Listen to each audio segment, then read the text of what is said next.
and I will turn it over to our presenters to get started.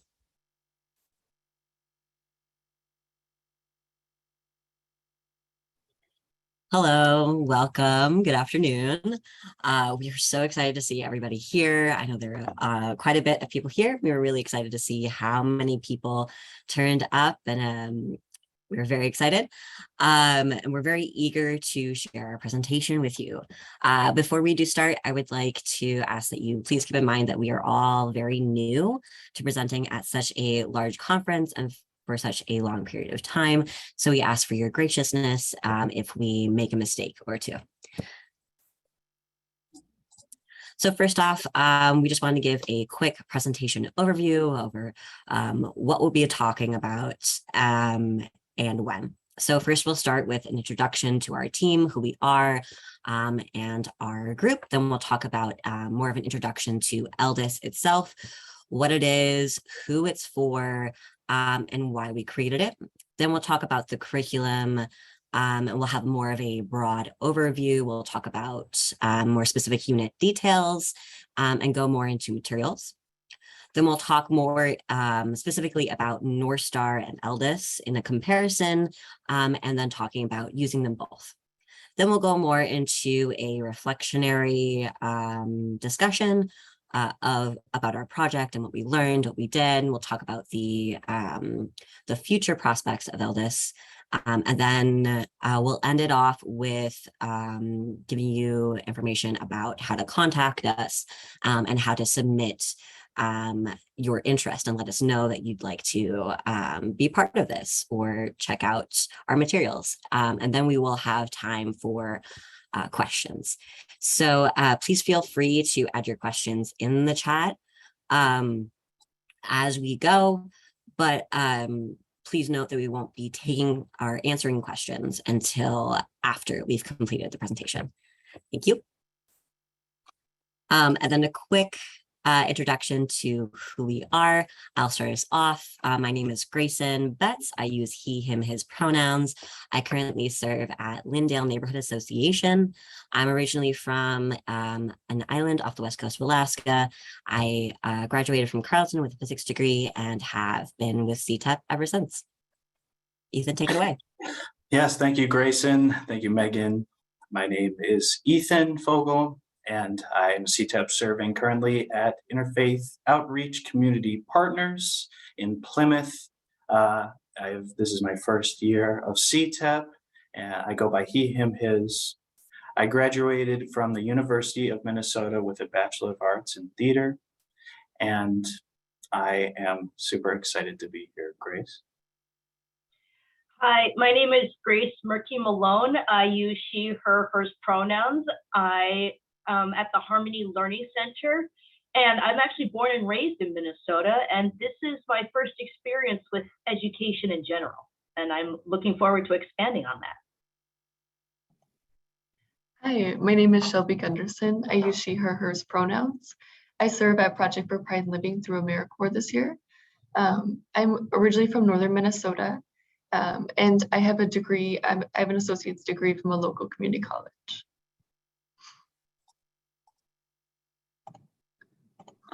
Wonderful. Okay, so as you heard, we are all a part of a group called CTEP.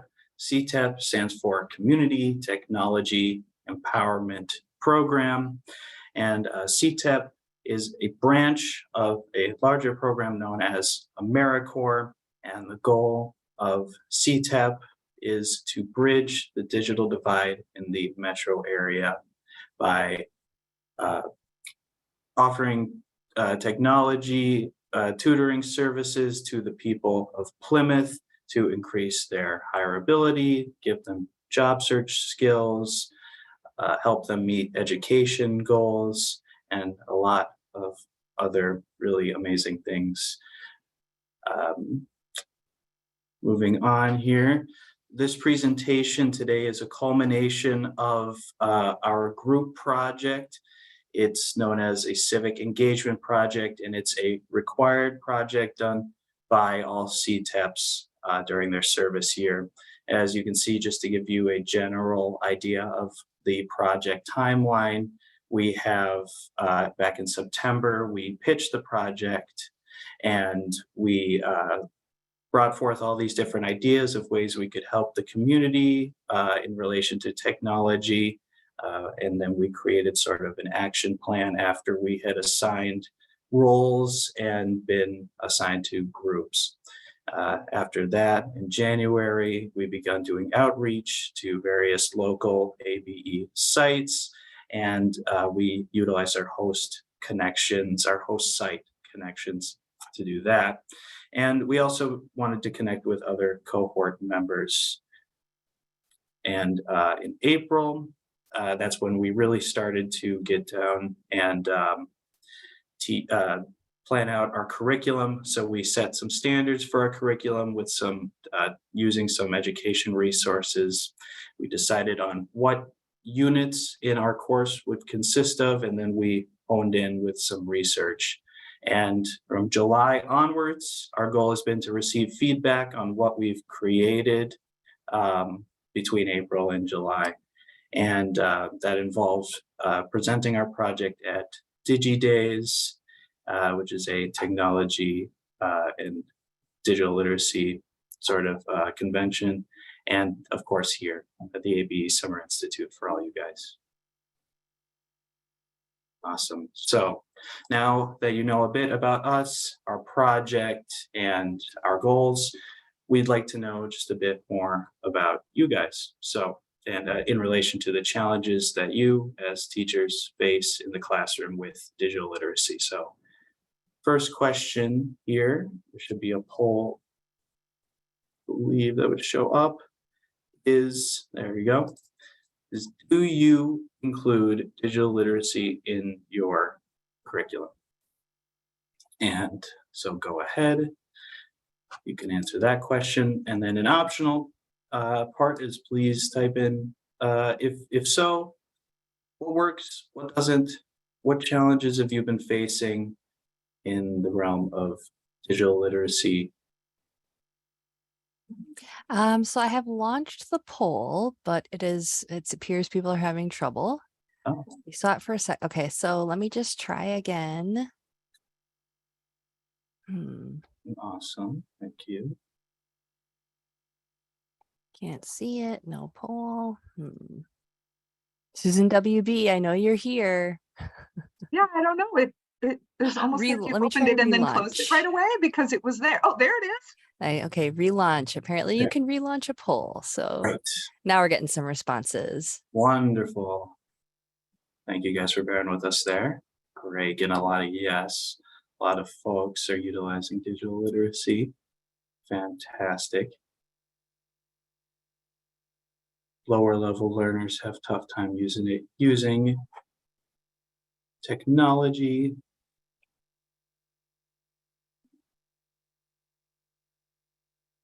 My challenge. Seems like what's- we're starting to peter out a little bit at about All right. 73%, 75% Great, so participating. Do you want me to end the poll or should I wait a Let's- little longer? we can go ahead and end it, I think. That's just fine. I think I Okay. can see there's a good amount of results there for yes.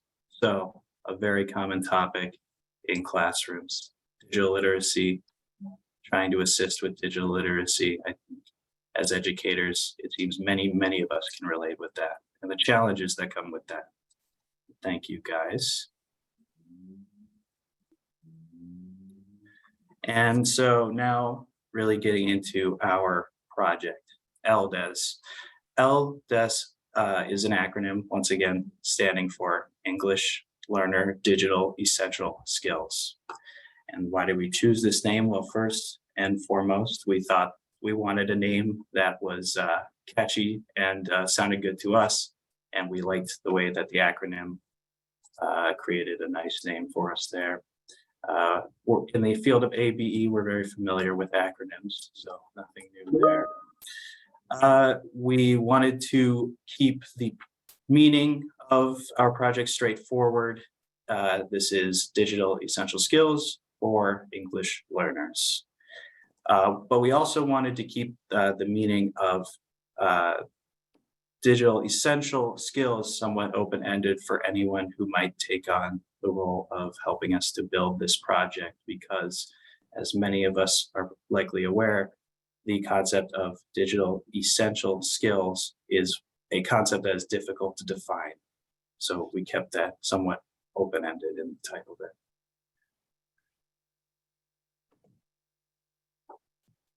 Okay, so thinking about who is our curriculum ELDES for. So we built it focusing on mid-intermediate English language learners, or ELL students. We kind of focused on people or students who have no prior computer exposure, who are kind of unfamiliar with how to interact with the computer. And we base it off the standards called College and Career Readiness Standards, also seen as considered the Blue Book. We use two different levels. So we use level B for reading and writing standards, which is typically second and third grade level. And then level A for speaking and listening, which is typically about a first grade level. On here, and then thinking about goals and motivations.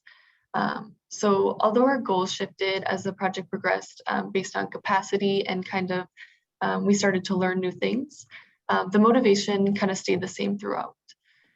So the first one here, so our main focus or motivation was to build a mid-intermediate level curriculum. So we based this off what we personally witnessed at our own sites with teaching English language learners digital literacy. And then kind of the second pillar is a resource for other ABE educators and also ourselves. As Grayson mentioned in the beginning, we're all new, even if some of us have had teaching experience. So we want to create this curriculum for ourselves, our CTEP cohort, and also other ABE educators. Because sometimes OER, open educational resources, can be difficult to navigate and confusing for people new to the field or people who are seasoned in the field. And we created this resource, we meant for it to complement resources already available, not replace. And then lastly, the base of the pillar is building stronger connections. So our mission as CTEP members is to bridge the digital divide. So we wanted to do this through building a curriculum that's made for everybody involved in ABE. So the facilitators, the organizations, and also the students. And then moving on to our next goal about digital literacy barriers. So the question is, have you seen ELL students face barriers when navigating technology? And if so, what's the most prominent barrier that you've seen? English comprehension, it looks like it's pulled up here. No previous access to technology, lack of strong curriculum, or if you have any other thoughts, you can put them in the chat. Thank you.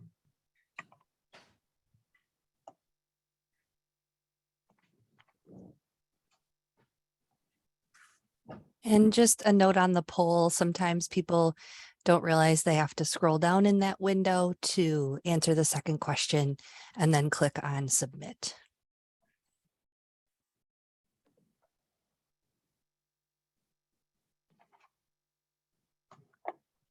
Okay, so it looks like pretty prominent barriers, no previous access to technology, along with English comprehension. And most people have seen them face barriers.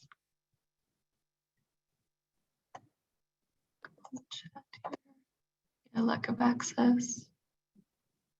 Okay, looks like there's some variation, but mainly those two. Looks like most people got a chance.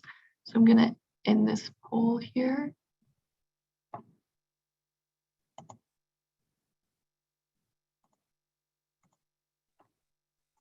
Okay, and then moving on to the curriculum breakdown. So our curriculum consisted of 7 units, kind of brushing the surface of computer basics and internet essential skills. So thinking about introducing the computer, the desktop, some basic navigation skills, parts of the computer.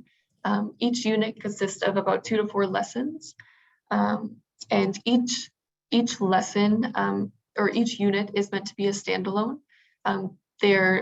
They can be used together, but they can also be used separately. And each lesson within the unit has different aspects. So they all have an outline. Some of them have assessments. They all have similar pieces, but they're not all the same. So here, we'll take a look briefly through each unit and talk about our thoughts behind it. Unit 1 was the very basic, what is a computer, with the overarching goal of this unit to introduce learners to the computer, what it is, what the computer does, and the essential parts of the computer. Lesson 1 is called Your Computer, and the goal of that lesson is for students to be able to identify and describe the general use of a computer, a mouse, a keyboard, and the computer power button.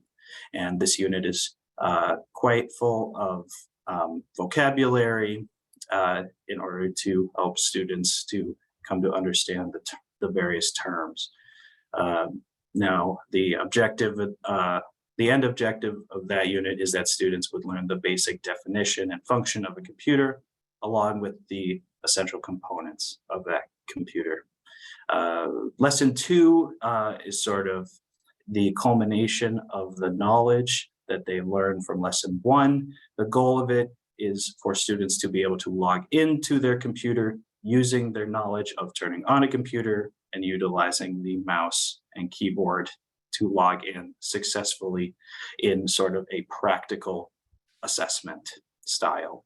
Now, the objective, of course, is that students will log in to their computer using what they've learned from lesson 1.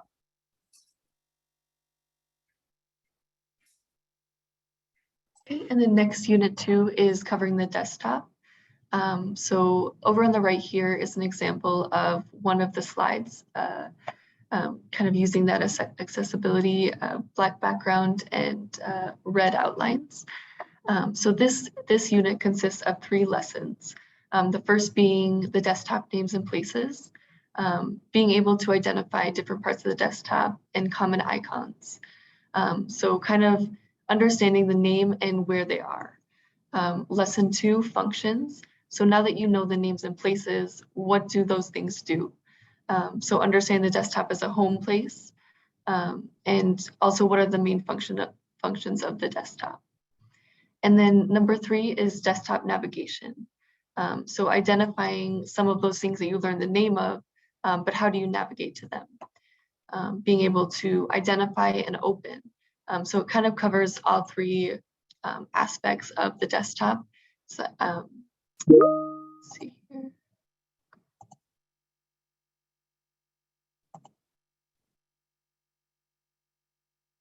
Okay, so basically what we figured out when we were doing our curriculum is that it's very hard to use a computer if you can't interact properly with the computer. So as you can see, Unit 3 is all about how to use the mouse, which is how you interact with the computer. And it's broken down into 3 lessons.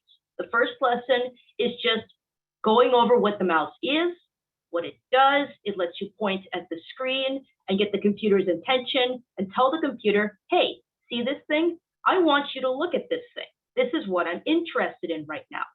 And then understanding the pointer arrow or cursor and what it does. Then we go into the parts of the mouse, left button, right button, scroll wheel, and then what they do, and building that confidence of when to left click and when to right click. And then we conclude with some of the more complex mouse commands, like double clicking, drag and drop, etc. And then building confidence of knowing when to do and when to execute those tasks, and being able to build elasticity and being able to learn, okay, this isn't quite what I've seen before, but I recognize what it does, and I can use deductive reasoning to piece together the rest. Right, then our unit 4 is, of course, all about our keyboard. So this is one of the longer units, as it does have 4 separate lessons. Our first lesson is more just a general introduction about the keyboard, what it is, why we use it, and then more about like the rows and what rows are which, and then specifically knowing the main hand position. So knowing that your pointer fingers go on F and J. Great. Lesson 2 is more about our special keys. So this is more beyond like knowing the letter and the number keys to knowing character keys, the spatial keys, modifiers, system command keys, and like navigation, right? Understanding what their role is, and then what each key in that type does. Lesson 3 is more about fixing mistakes. So this is more like implementing what we have just learned in lesson 1 and lesson 2. And this is hands-on typing, using the cursor to different ways of moving it to actually fix some mistakes as well as type. And then a main thing here is differentiating between delete and backspace keys. Lesson 4 is definitely more of an optional one if your students ask about it, or if you have extra time, right? This is more about the function keys, so the very top row, which can be definitely fairly confusing to some people if you're not familiar with it, but mainly this is just about recognizing icons for brightness and volume and muting, etc. Cool. And then I just wanted to give you a couple examples of what some of these activities look like in Unit 4. We have, I think, 3 fully fleshed out right now, ready for use. One is more coloring, and the other is more fill in the blank, use the guide at home, etc. Just to note here, this keyboard graphic is based on a Lenovo Windows keyboard, and the original was created by us and will be available for you to use to create your own materials if you'd like to do so. Okay, looking at lesson 5, we get into interfacing with a computer in a broad sense. So some of the main functions of what makes a computer is what we cover in this unit here. So in lesson 1, we begin with internet and Wi-Fi. In this lesson, students learn the definition of Wi-Fi and what it is, and how that relates to internet.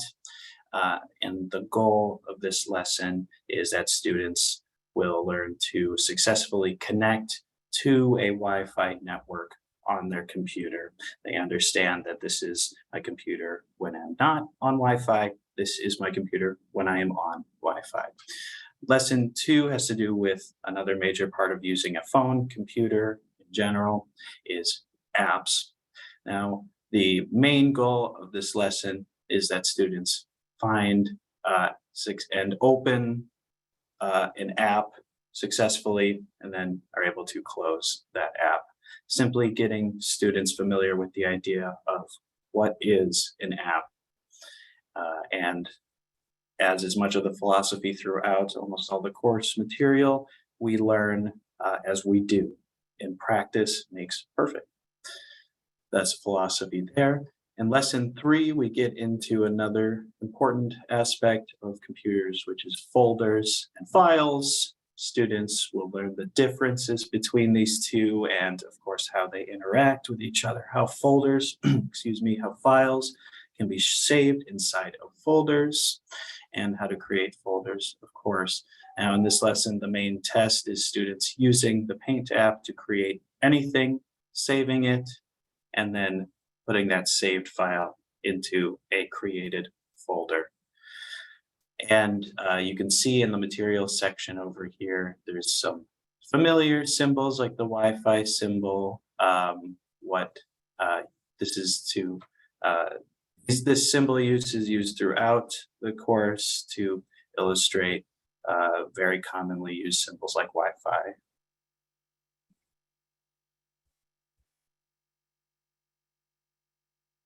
All right, so Unit 6 is all about web browsers. We first go into lesson 1, which is just like a general, what is a web browser? How do I identify it? We talk about the definition, the English definition of separately like web and browser, and how to connect that to the digital web browser. Then we ask students to be able to identify them by like the common ones by name and by icon. From there, we talk about the differences between a website and its address. So making sure to identify or students are able to differentiate between the two and the key characteristics of a URL. Lesson 3 is then about the parts of a web browser. So this is more along the lines of at the very top of your window in a web browser, what is there? What do you use? Right? So what is a window? What is a tab? How do you open and close, restore, minimize, maximize, etc. Lesson 4 is our implementation of everything that we've just learned. So this is actually a practice using a web browser, going to a website with a URL, and then recognizing, you know, the arrows and how to use those. So the back arrow, the forward arrow, refresh, and as well bookmarking. This is meant to create like a safe environment to explore how to use that.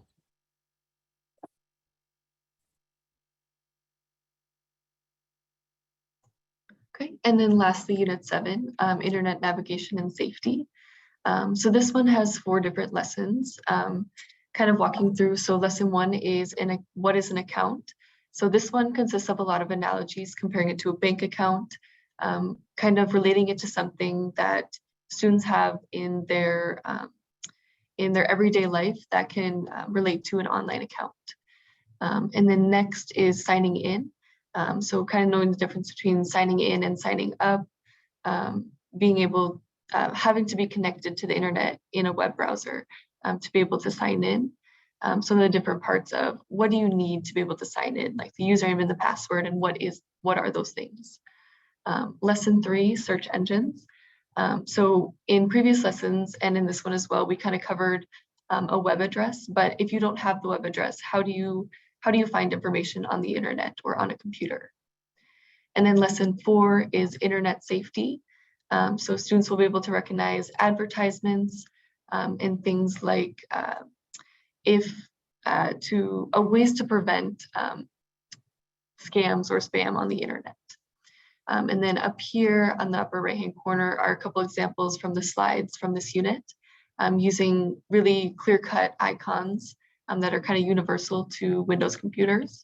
And then kind of using that black background and the red highlighting, again, to point things out. All right. Then also like a huge portion of our project was material accessibility. This is something that we truly wanted to focus on as we went about creating this curriculum. So one of the things that you'll note whenever there's text, there's usually Arial font of a 22-point size. All of our lesson materials, especially if it's on Google Slides or presenting, right? It's in high contrasting colors. All of our lessons, especially when we talk about definitions, are all metaphor or analogy based. So students are able to grasp the idea of it rather than just simply looking at it or being able to repeat the definition. Then as well, most of our materials are Windows operating system based or computers that run Windows. As are most of our demographic that we're trying to reach, that's like currently what's accessible to them. For our materials, we kind of have a combination of things in order to encapsulate different ways that students learn, as well as different ways that teachers instruct. So some have physical paper workbooks and lesson books, while other units have lesson Google Slides, right? And then for our assessments, we have both standardized assessments as well as action competency assessments, where students are rated on a scale of numbers of how competent or if they're able to actually complete a task.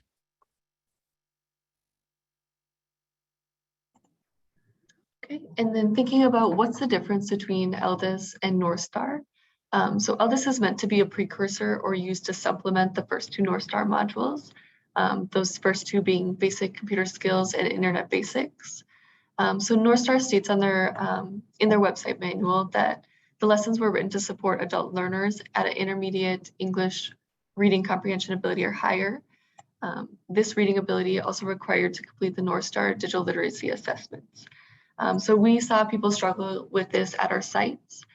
So that's kind of, we kind of created this curriculum, not to replace the North Star, but as a precursor, like we mentioned earlier about for people who have never used a computer or have very limited computer skills. We kind of use this curriculum as like a starting point for those students. Okay, now we'd like to discuss a little bit more about a comparison between North Star and ELDES standards. I noticed in the chat as well, there were a couple questions about this as well.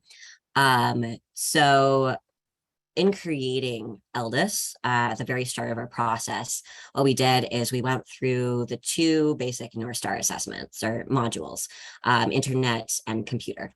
And we kind of combed through those standards and we identified either a full standard or part of a standard that were the most important. So in here, we kind of deemed what's important as the core components or skills needed to independently access something like North Star and nothing else. So just those core concepts.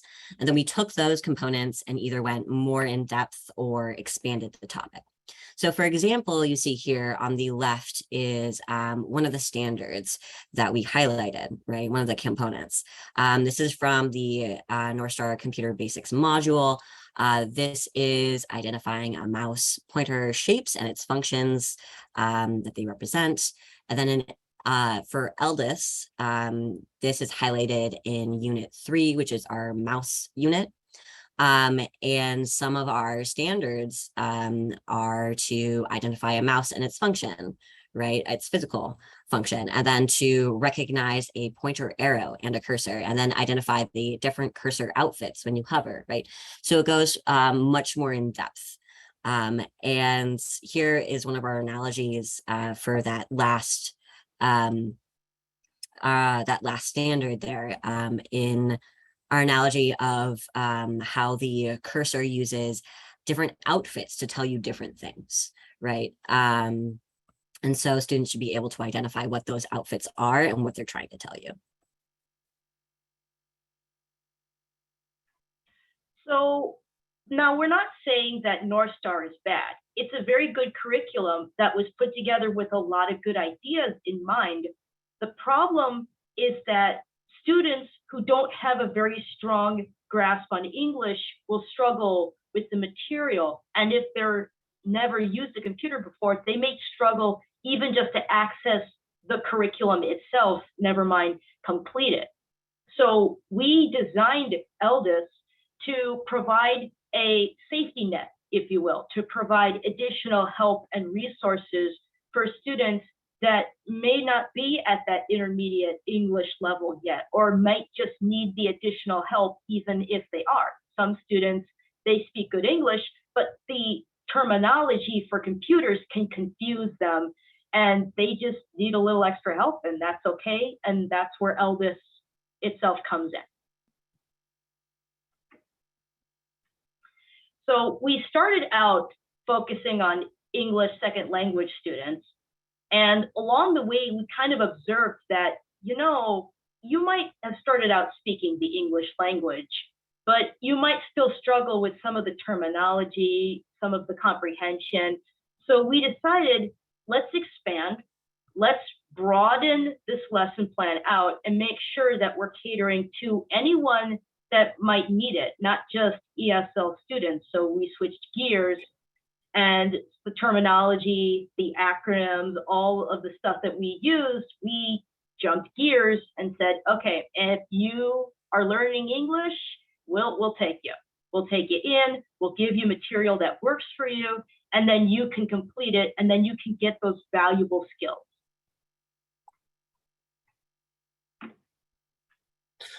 So some more things that we learned compared to the beginning versus after the process was, in the beginning, our big goal was to create a comprehensive curriculum for ELL students, but not just for ELL students, also for facilitators who are navigating the delivery of this curriculum. And in that sense, we made sure to include things like facilitator notes, handbook style when designing our curriculum, and then lots of analogies to help an educator convey a message to a student. Now, as we continued working on the ELDES project, we realized that we would need to, we would come to rather learn our limitations given the scope that we had set for the project. So when we wanted, in creating this curriculum, we decided near the end that this would be a great starting point. We don't feel like the curriculum is quite at the place that it needs to be, but we hope that in the future, as we share this curriculum with more organizations and CTEPs, and we gain more feedback, that the curriculum will begin to grow and evolve and become much more comprehensive. And we do believe very strongly that this project has a future, and we want to start putting this into classrooms. We want to start taking this material and putting this down in front of students and seeing how the students are able to use the material. And we want to work directly with the instructors to get feedback so that if we need to make changes, we can make changes. If there's something that really works, we can expand upon that and make it more prominent. And as we start to work with students and instructors, we can start to really implement ideas that we might not have thought of otherwise, and just really evolve and grow this project into something so much more. And that is where you guys come in. If you have thoughts, if you have feedback, something you like, something you change, we are absolutely open to suggestions, thoughts, ideas, feedback, tips, things that worked for you when you were implementing digital literacy that you think we should know about. We are absolutely open to just anything.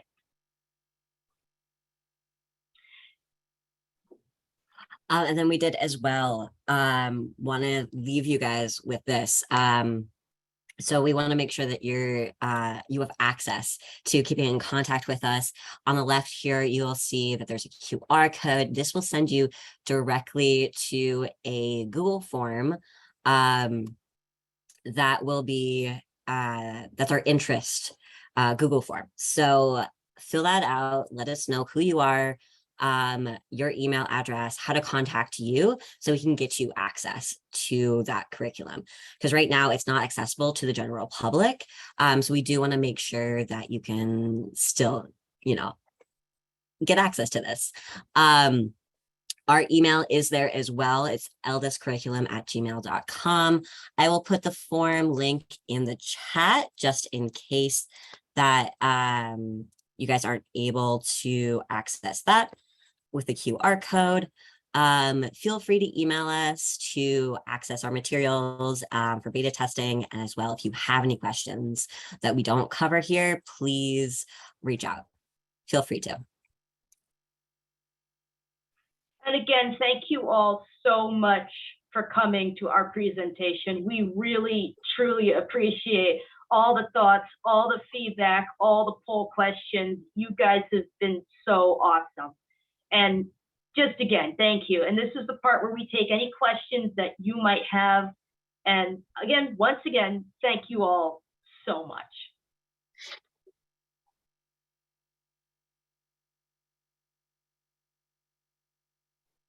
Oh, I did see a question from Susan. I am going to say your last name wrong. Wettenkamp Brandt. That was perfect, actually. Beautiful. I'm impressed. Okay. About planning to license it openly. So we haven't looked into all the legal logistics of it yet, since we're still in the process of fully developing it.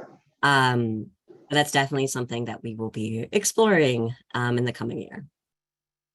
Awesome. Well, if you ever want tips on how to post things and license them openly, I've done a little work in that area and I might be able to point you in the right direction. We would love that. Any guidance would be incredibly welcome. What's the website again? Sure thing. Let me, oh, you are totally fine. I'm going to go ahead and shoot that into the chat. Shelby, can you go back to the previous page as well? ELDES curriculum. Oh, okay, curriculum at gmail.com. Yep. So that is our email address. We don't Right, currently because I have want to get, because I need to take the class myself before I do any teaching, but it looks excellent. So it would be great if you could come to our classroom, teach me and the kids. that would be wonderful. You want to drive to St. Yes. Peter, that's where we're located. Okay. Thank you guys so much. I'm looking at questions here too. It said we got a question from Heather. It says, will there be a fee associated with this curriculum? I think I would likely speak for all of us when I'd say that's our philosophy, is that this would be free and open to use for anyone interested. It's not for the sake of profit. Many of us are placed at nonprofits after all, and we believe in free education and accessibility for all. So no fee.